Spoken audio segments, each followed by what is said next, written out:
கர்த்தருக்குள் பிரியமானவர்களே, July 14 Elon G white அம்மையார் அவர்களுடைய மாரநாதா புத்தகம், பக்கம் 389. இன்றைய தியானத்திற்காக தெரிந்து கொள்ளப்பட்ட தலைப்பானது சபை விழுந்து போய்விடுவது போன்று காணப்படுதல். வசனம் ஏசாயா 49வது அதிகாரம் வசனம் 14-15. சீயோனோ, கர்த்தர் என்னை கைவிட்டார், ஆண்டவர் என்னை மறந்தார் என்று சொல்லுகிறாள். ஸ்ரீயானவள் தன் கர்ப்பத்தின் பிள்ளைக்கு இறங்காமல் தன் பாலகனை மறப்பாளோ?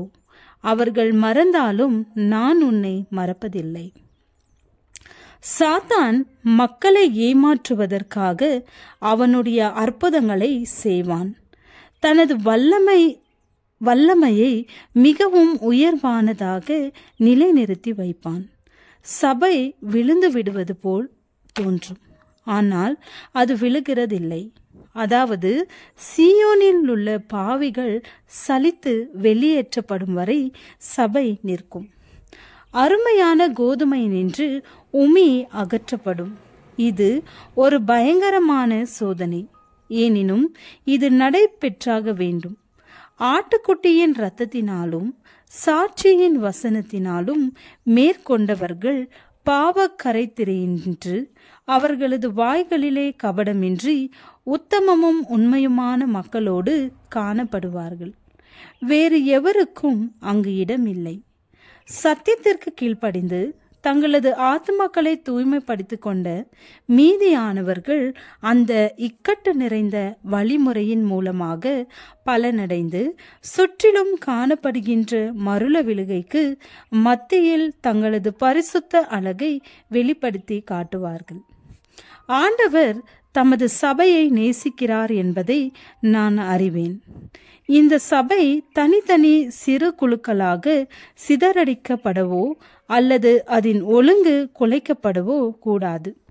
ஏனெனில் இதில் கொஞ்சம் கூட நிலைத்திருக்கும் தன்மை இல்லை. மேலும் இப்படிப்பட்ட ஒரு காரியம் நடக்கும் என்பதற்கான ஒரு சிறிதளவு ஆதாரமும் இல்லை. இத்தகைய பொய்யான செய்தியை கேட்டு மற்றவர்களையும் கெடுக்க நினைக்கிறவர்கள் ஏமாற்றப்படுவார்கள். மேலும் அதிகமான ஏமாற்றங்களை சந்திப்பதற்கு அவர்கள் ஆயத்தமாக வேண்டும். அவர்கள் ஒன்றுமில்லாமற் போய்விடுவார்கள். இஸ்ரவேலின் தேவன் இன்னும் அவர்களை நடத்தி வருகிறார். முடிவு பரியந்தம் அவர்களோடு தொடர்ந்து இருப்பார் என்ற காரியத்தை தெளிவாக விளங்கிக் கொள்ளும் போது நானும் தைரியப்படுத்தப்பட்டு ஆசீர்வதிக்கப்படுகிறேன். இப்பொழுது தேவன் நிலைநாட்டியிருக்கிற அடித்தளத்தினின்று இறங்கி வெளியே செல்லக்கூடாது. அமைக்கப்பட்ட எந்த புதிய நிறுவனங்களுக்குள்ளும் நாம் பிரவேசிக்க கூடாது.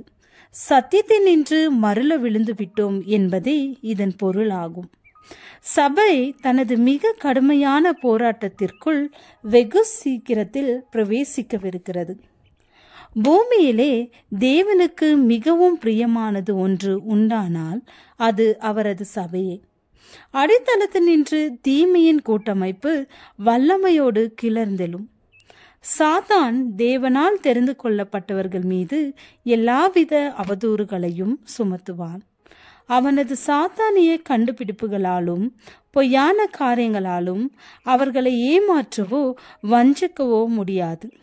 ஆனால் இஸ்ரவேலுக்கு மனம் திரும்புதலையும் பாவ மன்னிப்பையும் அருளுகிறதற்காக அவரை அதிபதியாகவும் இரட்சகராகவும் தமது வலது கரத்தினாலே உயர்த்தினார்.